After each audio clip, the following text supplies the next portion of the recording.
We invited 9 missionaries to write 3 paragraphs with multiple requirements to see if it's possible to accomplish them all. You have 5 minutes to write 3 paragraphs about 2 different groups of people. Hey guys, sorry I'm late. Okay? You have to center it around the teachings and doctrine of Christ.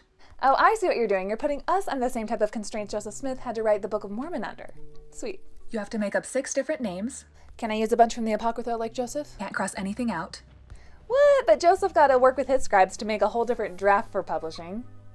You can't use any resources.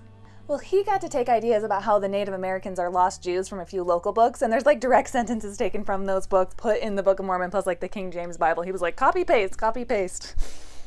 It has to be between the time period of 600 BC and 400 AD.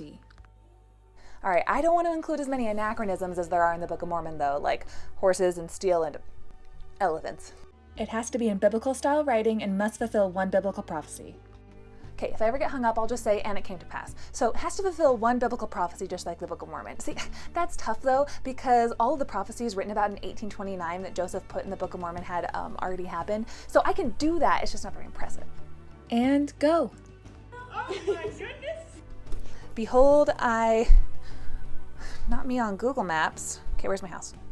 Midvale. Midvale Moriancomer.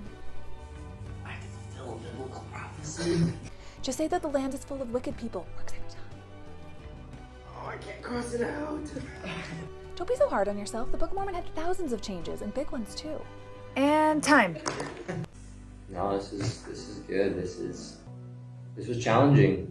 Yeah, definitely very hard to come up with all of those things. There were so many constraints and like restrictions, and like you had to be within these lines that it was like practically impossible. Yeah, this was eye-opening about how much information is hidden from missionaries like us who peddle the Book of Mormon. I mean, it's not like it's our fault though, because the people who tried to get the church to be more transparent about it were excommunicated, and those guys didn't notice all the logical fallacies in this test, but I did. So what'd I win? A letter of excommunication? Hey!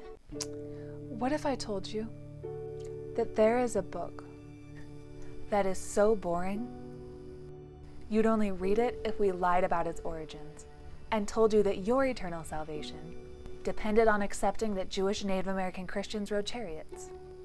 It was written not by ancient prophets, but by one man who dictated the words off a rock and a hat.